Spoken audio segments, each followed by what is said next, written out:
Good morning, I'm P. Renada. Welcome to Rappler Talk. We're with Ding Generoso, who is the spokesperson for the Consultative Committee.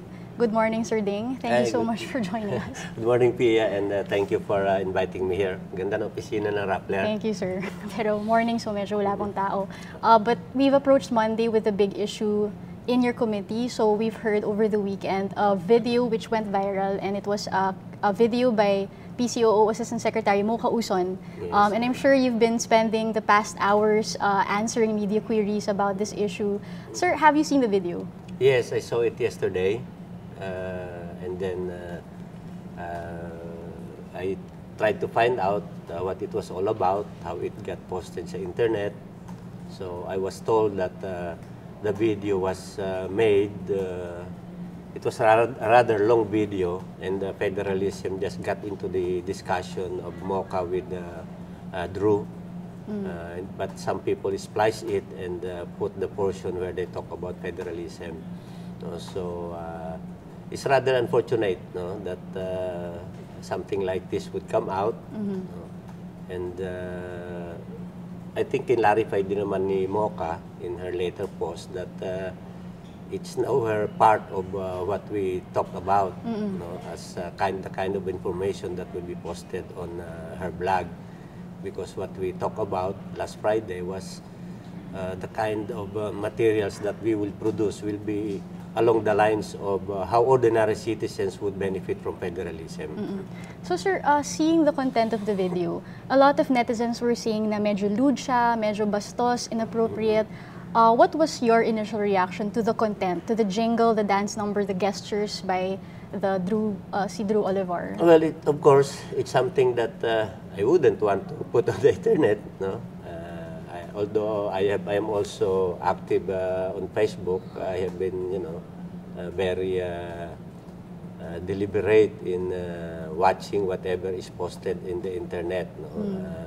I choose what I read, I choose what I watch. No? Itong ganitong presentation is definitely not the type that I, as a, having been a journalist myself, would be happy about. No? And sir, what do you think of the reactions to the jingle, to the video? We have former Senate President Aquilino Pimentel III saying that di ko lubos akalain na bababuyin pala nila ang kosa ng federalismo. He's calling for Mocha Uson to be taken out of the information drive. He's saying mag-aral muna siya ng mabuti, mag-leave muna siya. This is Coco Pimentel, who is the son of CONCO member Nene Pimentel. Yes, Tatay Nene, of course. Oo, sir. So, ano po yung reaction niyo dito sa kanyang take on the video? Well, of course, si Senator Coco Pimentel yan, between him and his father, I have a high regard for the both of them. No? So I think he's coming from a position where really, because these have been his father's advocacy for a long time, so I'd understand that kind of reaction, from someone like Senator Coco Pimentel. No? And sir, what would you say to his call for Mocha Uson to be taken out of the campaign? Do you agree with it? Actually, hindi naman actually, it was never meant for Mocha Uson to be part of the campaign. When I was asked about it, I simply told the reporter that, well, because of her reach in social media, perhaps she can write a few articles about it in her column and in her blog, and that could help generate awareness about federalism. But yet, you yes. don't count that as being part of the campaign? No, it was not. What came out, of course it was not, because it came out even before we could talk, before even we could discuss how to go about it. No? So, and I think she made it clear also in her later post that it's not part of the campaign. So what's the status of Mocha Uson now in the campaign? Is she in it or is she out of it? Well, she remains part of PCOO, so yes. I would leave that to PCOO kung how they would treat her in regard to the campaign of federalism, because officially she is part of PCOO, and PCOO is really part among the agencies that will be helping disseminate information about federalism, because it's the government information arm. No? But if it were up to you, would you still want her in, given the controversy she's generated over the weekend? Well, I think for now she could lie low. Lie low. In what sense, not talk about Well, federalism? maybe give the issue a rest, no, and see what can be done in the future. No, I'm not totally saying that she should do it, because I cannot, of course, nobody can really stop her from talking about it. It's all her, you know, it's all her decision also whether to talk about it or not. No, we have freedom of expression. No? We may not agree with what some people say or how they say their views, but still, you know, we are a free country.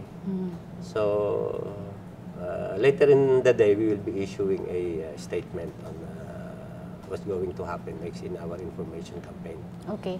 I've also spoken to certain CONCOM members about this controversy, and we received reports that CONCOM chairperson Renato Puno himself issued a statement to members clarifying that he never authorized Uson to be tapped for the campaign. Can you clarify this, sir? Well, wala naman talagang, we were not really tapping her for the campaign to begin with, because we're not, CONCOM is not tapping any individual for the campaign. This issue was just really a little bit blown out of proportion, no? From the candid reply I made to a reporter, in reply to a candid question as to whether ASIC Mocha Uson could help in the dissemination of information, all I said really was, well, as I said kanina, because of her reach in social media and her official functions sa PCOO, maybe she could do some articles or even interview some people in her blog and then help disseminate the information. So, wala namang intent from the beginning to tap her or anybody for that for that reason, any particular person. Pero sir, last Friday, nag-meeting po kayo ni Assistant Secretary Uson precisely to talk about her role in the campaign drive, so in the information drive. May we ask what happened in the meeting? What did you agree on? Well, first, I clarified what took place nga, from that initial reply I made to a reporter. So I think it was clear to her. And then, having cleared that matter, we talk about how she could help. And really, among the things that we just talked about were really how to explain federalism in layman's terms, and what benefits, focus on what benefits federalism can give to ordinary citizens, especially those in the provinces, how it would affect their lives, like will it be able to create jobs for them?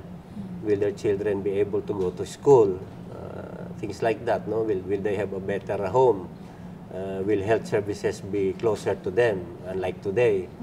No? All those things ang napag-usapan na ilalagay doon sa kanyang Facebook blog.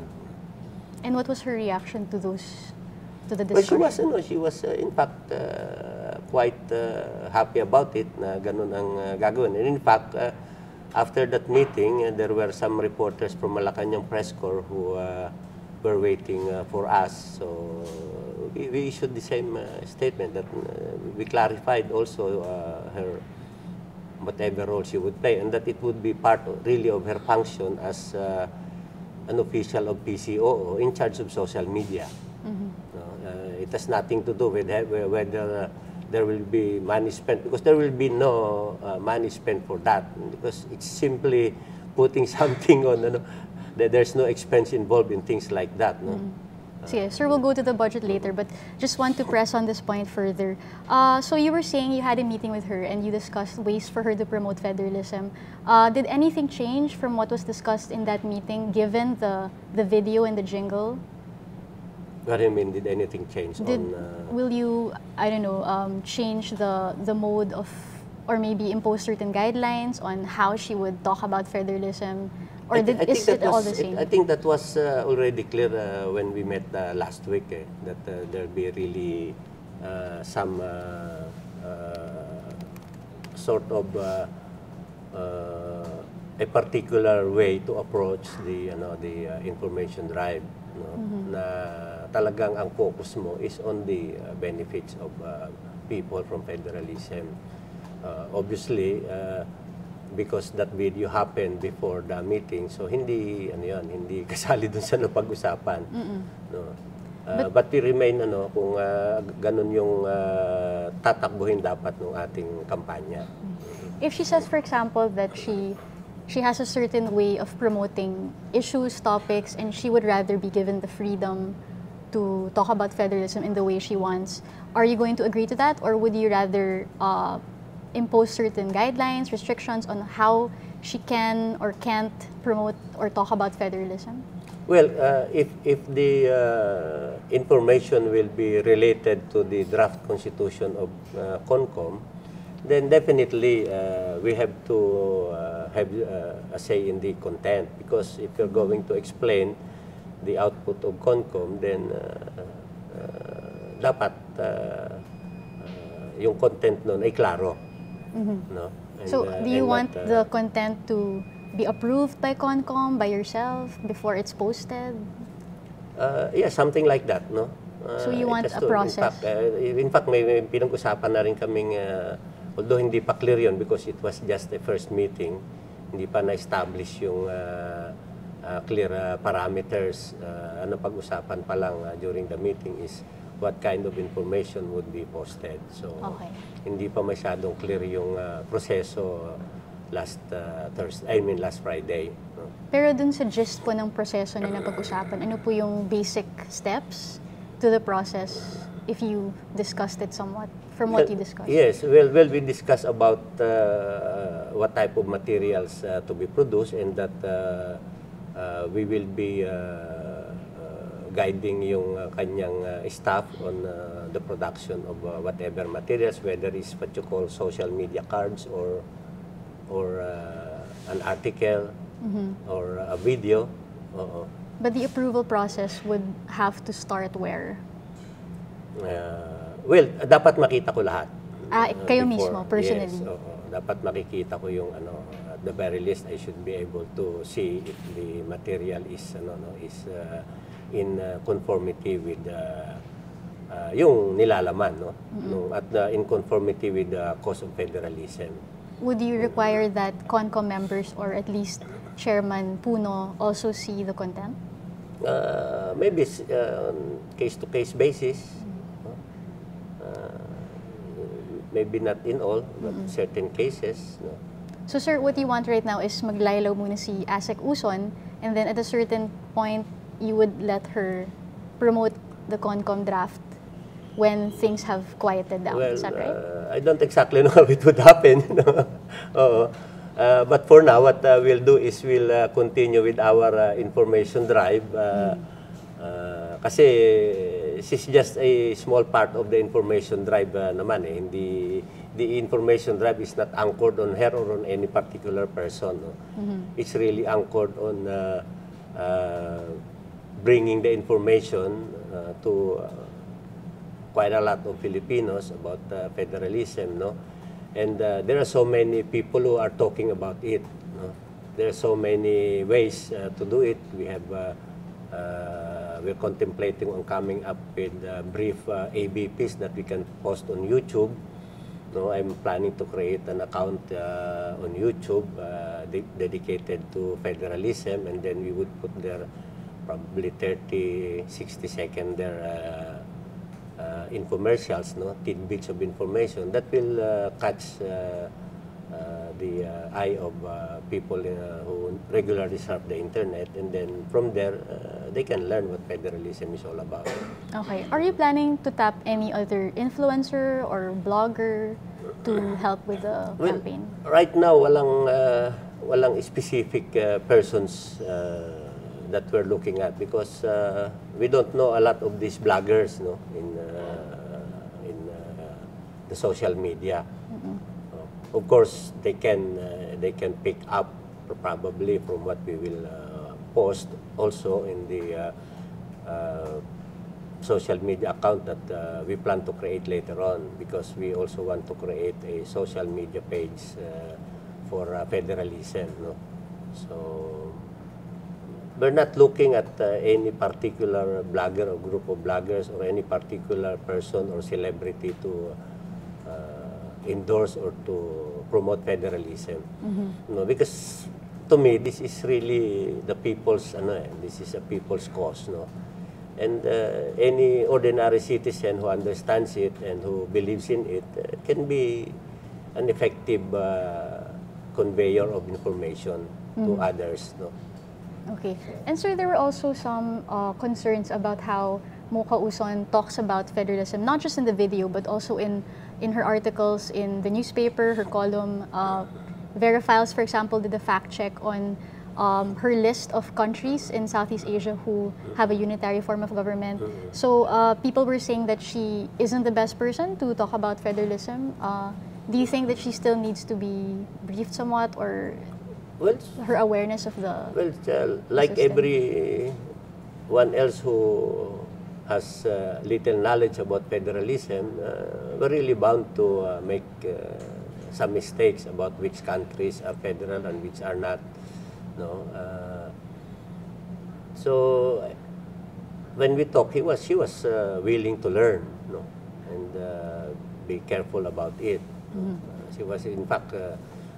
There were already some questions on her blog that one of her staff informed us about and asked how they could be addressed, how those answers could be correctly, how those questions could be correctly answered.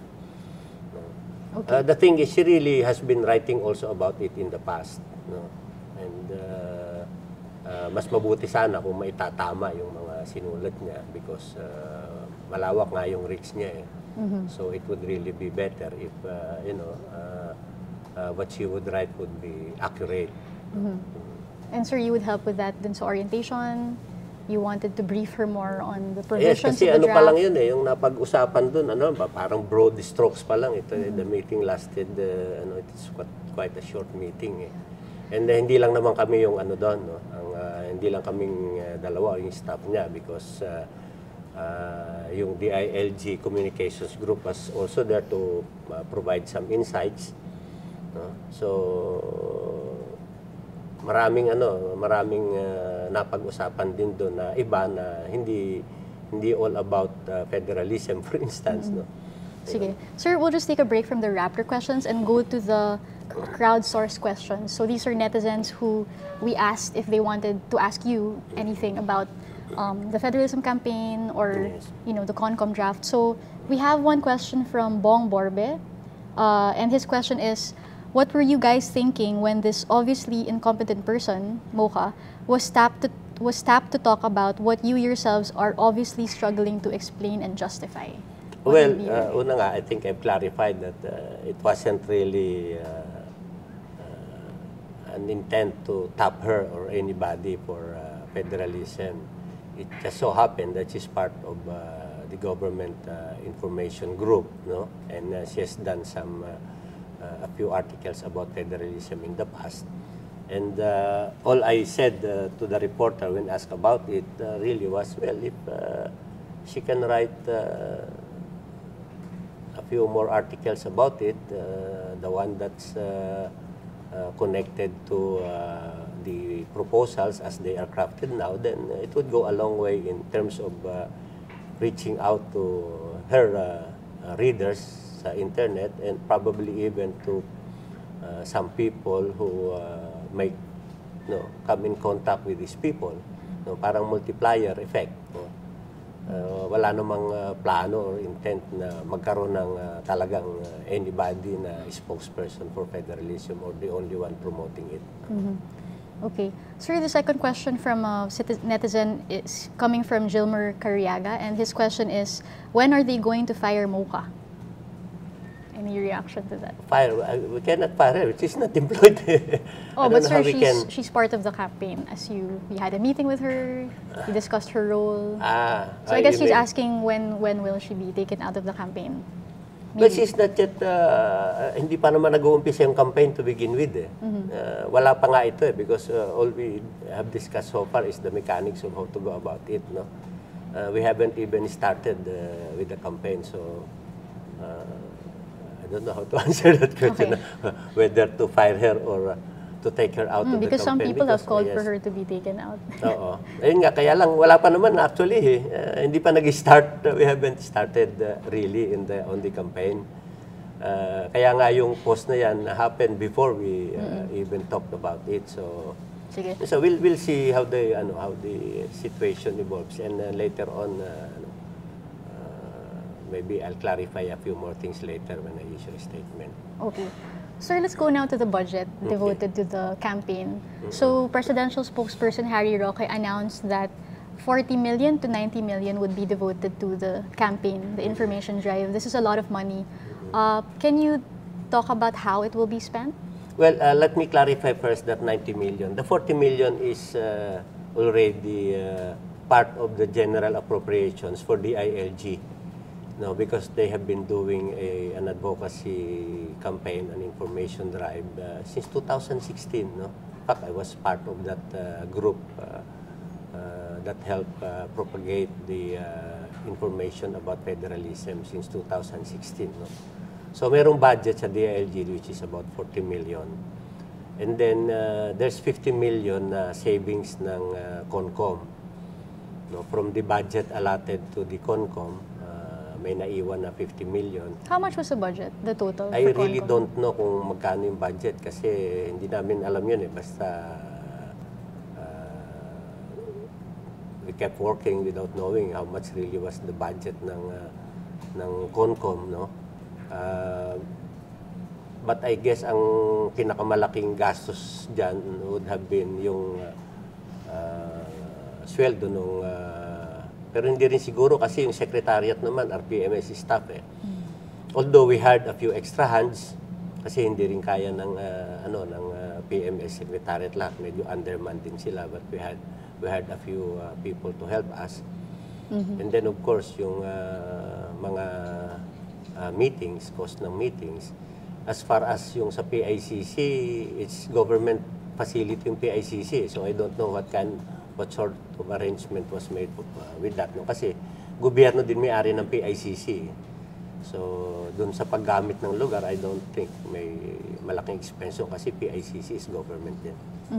So 40 with the DILG, then plus 50 is 90. So it could be as much as 90. How do you plan to spend this budget? Will it be a roadshow? Will it be Well, part of the speakers? budget, of course, yung sa DILG will be yung pag-ikot sa regions. So, siyempre may gastos sa pag-ikot sa regions. Plus, we will be producing on the part of yung 50 million. What we're thinking of that is producing a lot of information materials, no? Like comics to reach the rural areas, pamphlets, Q&A, no? And yun nga yung AVPs, if we can produce some AVPs. Medyo magastos. I don't know how much it costs now to do AVPs, no? Kasi matagal na ako hindi nakakagawa. But I guess with the availability of technology, medyo mas ang cost ngayon siguro would be much lesser than before. No? Parang meron kang a good camera and a laptop, you can do it na. No? So, dun basically yung gagamitan ng pondo. And I guess the reason why you're doing this is because looking forward, you expect a plebiscite to be held and you would want as much as possible people to already understand federalism. But we've seen in recent surveys that a majority of Filipinos don't know that much about federalism or about charter change, and a majority also reject the shift to federalism at this time. So do you think, sir, that a federalism drive will really improve the situation? Well, judging from my personal experience, I've been going around the country for almost 5 years since 2015, 4 years since 2015, no? Quite heavily in the last 2 years, 18 months before the CONCOM when I was with the ILG. I've delivered, lectures or presentations about federalism to audiences as big as 12,000 at one time, to as small as 150, 200 whom we were training to be advocates, no? And my experience is that after they heard about it, after we've answered their questions, they quite agree that we should adopt a federal system. In fact, we did some survey dun sa tao that we were training before. I think mga 2,000 siguro yun na nakausap namin. We were able to present for 2 days what are the problems of the country, why are these problems not being addressed right now, and how can we address them, and then we talk about federalism. What I did then was, I had a questionnaire asking them before the forum, what do you know about federalism? Do you agree or disagree that we should shift to a federal system? Then after the training, we ask the same questions. How much do you know now? And I did some quantitative ranking on a scale of 1 to 5. No? And our review of the answers showed that really after hearing about it, after increasing their knowledge, more than a majority, in fact about 60-70%, sometimes even 80%, would agree to shift to a federal system. Why So, parang random lang yan. Ano Of po ba course, it's yung- not scientific. Pero what would you, if you were to simplify the need, to explain the need to shift to a federal system of government, how would you simplify it? How would you say it? Well, to me, it's very simple. Usually, I begin with a discussion of the socio-economic conditions of the country. Meaning everything is going to Metro Manila, it's very Yes. centralized, and then how would you explain the benefits then of And then, spreading it out? why are conditions like this, especially in the provinces? It's because really all power is concentrated in Metro Manila. It takes 3 years before you can construct a classroom in a remote province somewhere in Visayas or in Mindanao or even in Luzon. No, that's the reality, and people realize that. No? So how will federalism change that?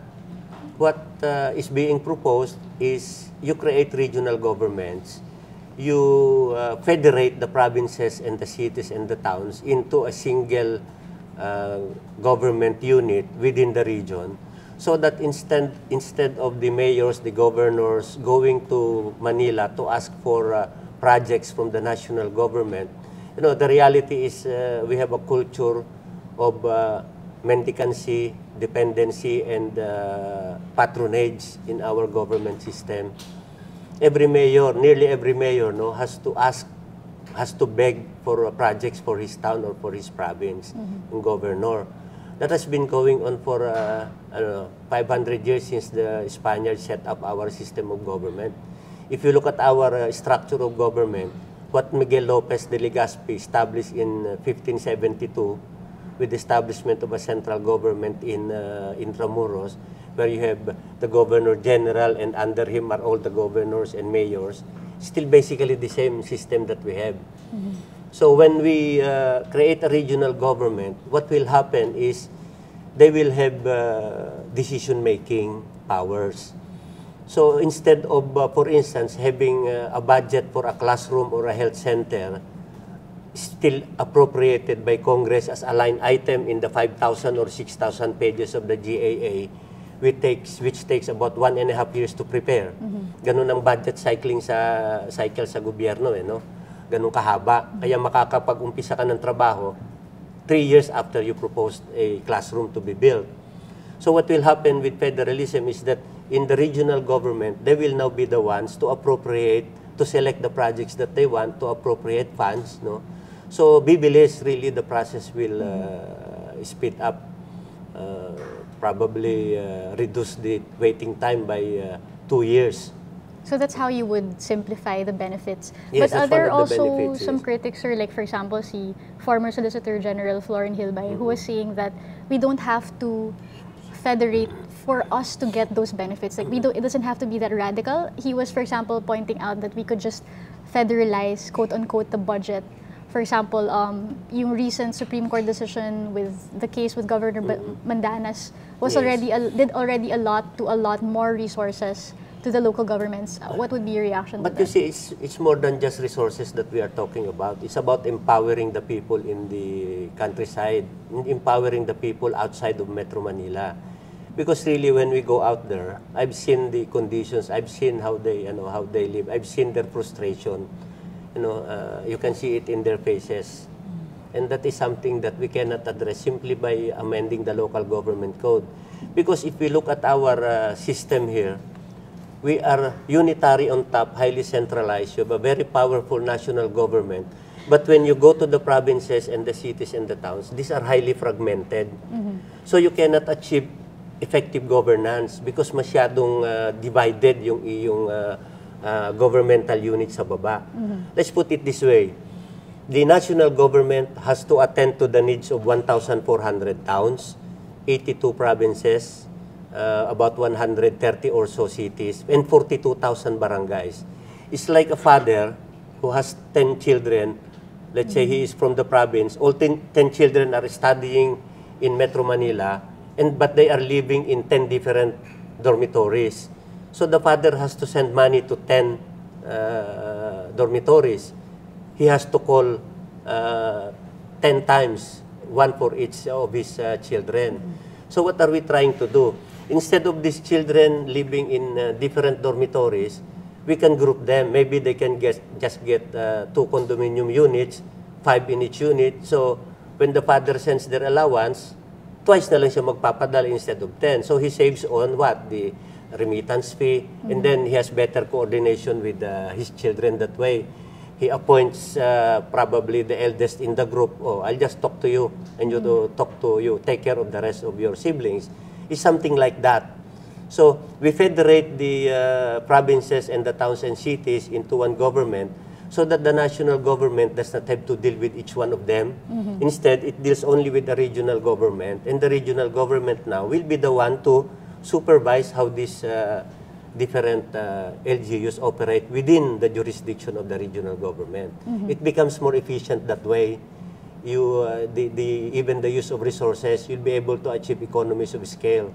See, instead of each province trying to build a hospital for their constituents, you can establish a hospital system within the region to be supervised by the regional government, not just one hospital, but you can integrate, for instance, the different hospitals in the provinces. If they are clustered, then the operations would be much better. It will be even more cost efficient. Sir, how about the critique that some regions, some local governments aren't ready yet to handle so much resources, so much decision-making responsibility? It's not the local government units that will handle the resources or that will make the decisions. It's really a regional government that you will be forming. Exactly, from scratch, right? We don't really have such a structure now. Yeah, but we have the RDC. The Regional Development Council is an administrative arm of government, but it is very inefficient because it has no decision-making power. It's only recommending. It's only they meet regularly and they talk about their plans and then they submit their plans to the national government, and if the national government says no, nothing happens to that, no? Even in the implementation, wala rin silang pakialam dyan. Oh, sir, why not just strengthen the wala rin yun because it will still amount to nothing because you cannot really grant them power because they are not a governmental, it's an ad hoc committee of sorts. And you cannot give powers to a committee, you cannot give them decision making because where will accountability lie? Right. So even if we amend the local government code, what is to stop future presidents from changing it or scrapping it altogether, future congresses? You know, like what happened in previous administrations, supposed to be the functions of the DSWD have been evolved. But there was a time when the national government decided to take back the powers, and then even the purchasing and distribution of relief goods during calamities are still being undertaken in Manila. No? Those things, back and forth yan na palaging pag-aawayan. So, what really does federalism hope to change? When you create the regional government and it is enshrined in the Constitution, the national government can no longer take back the powers that you gave to those regional governments unless you change again the Constitution. So you achieve some permanence and stability. Hindi yung every time, babawiin, bigay-bawi yung pera, bigay-bawi yung powers, bigay-bawi yung proyekto. No? Because you now, when you put it in the Constitution, then it becomes permanent. The national government cannot violate the Constitution. Yeah. Okay. So, sir, just to wrap up the discussion, we'll be coming soon to our last few questions.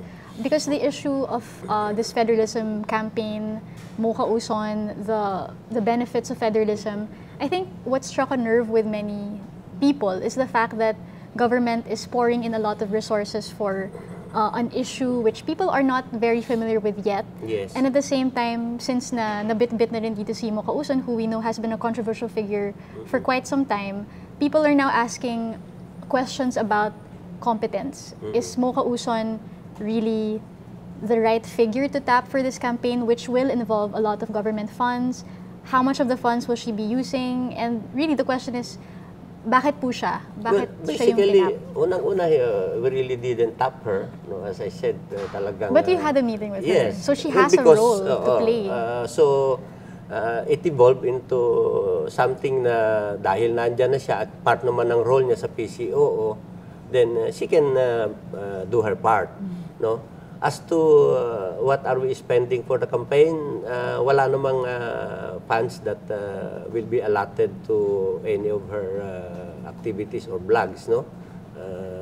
Hindi ano yun eh, hindi kasama sa funding. I don't think you'd require fund because I can create a vlog of my own. I don't think you have to spend quite a sum of money to create a vlog of your own, no?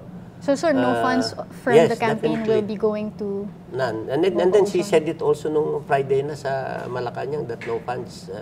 Pero, sir, really, sabi the ni... funds will be used for production of materials, no?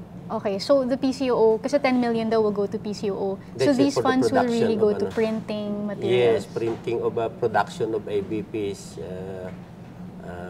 and printing of materials. A lot of that will go to that. Of course, there might be some need to hire one or two extra hands to help in the crafting of materials. You know, baka kulang din sila ng tao sa PCOO. No? Okay. So, but then, on the whole, what are we looking at in terms of why should there be an investment in this? Ako kasi I don't call it expense. Okay. I call it as investment. We know that people do not understand federalism yet. But just because they do not understand it, we should stop doing a campaign. In the days of Rizal and Bonifacio, very few Filipinos knew what they were talking about. The word independence didn't reach them yet. No? And sina Bonifacio and sina Rizal and Del Pilar, they had to undertake a propaganda movement to be able to crystallize support of the Filipinos then towards their aspiration for independence. No, it was, you can imagine how difficult it was to sell independence to Filipinos at the time when there was no mass media. No, mas mahirap yung dinaanan nila, no? Yet they invested a lot of time, effort, and even probably their own funds to support their campaign. You know, when politicians run for public office, just because they rank low in the surveys, do they stop in their campaigns? But They sir, don't. But the question here, sir, is how, the method of promoting. Yes, and some oo. people have said that tapping Mocha Uson has only distracted people from the issue of federalism, from actually reading the provisions of the draft to her. So Yes. parang her personality kind of dominated the issue. Do you think it was worth it, tapping her and then having this kind of backlash? Well, maybe in a way, it had its positive effects. Now everybody's talking about federalism. No? Everyone's talking about her. Dati nga, ang sabi ng survey, only 3 out of 10 Filipinos have heard the word federalism. Now, probably there are 5 no? out of 10. Maaring yung association yan is with something that is not really that positive. Still, in an advocacy campaign, Pia, this is how I look at it. No? There are levels that you have to hurdle. The first level is plain awareness. A lot of people don't know the word federalism. A lot of people have not even heard about it. No? When I go to the provinces and talk to people, I ask the audience, how many of you have heard the word federalism? And only a few hundreds or a few thousands in a crowd of 5,000 would raise their hands. So that gives us the situation that really the first tackle that we have to hurdle is awareness of the word, if it exists at all. Because in the minds of Filipinos, wala, it does not register yet. So that's the first hurdle is awareness. After you have generated awareness, the next step is how do you make them understand it? So, second level yung understanding. And after understanding it, do they accept it? And do they approve of it? That's the third level. And after they have accepted it and approve of it, do they believe in it? Do they embrace it? And do they demand it? So, yun yung fourth level. Pupunta ka na doon sa sila na mismo ang hihingi. So, at this stage, we are in the process, in the stage where generating awareness is the first thing that we have to do. Wala pang, and then from that awareness, then we can go into step 2, which is the understanding of the word federalism. So, and sir, how it will affect their life. Assistant Secretary Uson has at least managed to raise the awareness for the word Yes. of federalism. Pero do you think that she might have turned off some people naman to the issue? Maybe, but again, then you can address that in the second stage of your campaign. But will they be open to understanding, given the kind of... Yes, you know... you're optimistic. Yes, hindi kasi ganyan naman ang ganyan naman ang psyche ng tao, di ba? That's how the mind works. You may be turned off by a word at a certain time, no? But then eventually you may agree with it. In the same way that when you campaign for a position, there are those who are not acceptable to the people at the start of the campaign. But as the campaign goes on, we see how many election battles have we seen when the third or fourth placer emerged the winner. See, people's perception change every so often. No? That's even the nature of surveys, how we interpret surveys. And that is why when the survey companies make known the results, they always preface their explanation with the fact that the survey is valid, the answers were valid at the time that the survey was conducted. Because if you release the results 3 months or 6 months later, a lot of things might have changed that may no longer be true. So, ganun yung that's how I look at it, no, being a communicator. All right.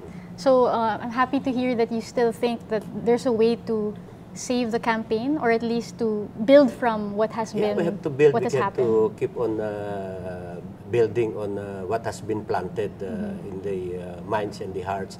Ako kasi, ang tingin ko dito sa campaign sa federalism, I don't appeal more to the mind than to the heart. I appeal more to the heart of the people. Okay. So, and that's why even in when I conduct an orientation on federalism, you should see me, yeah, and you'll see that some of the people in the audience even cry in the end. Okay. So thank you so much, sir, for your insights. Thank you for sharing us the way forward from for the information drive. So that was Mr. Ding Generoso, the spokesman for the Consultative Committee, and this has been Rappler Talk. Thank you for joining us, and thank you for listening to our discussion.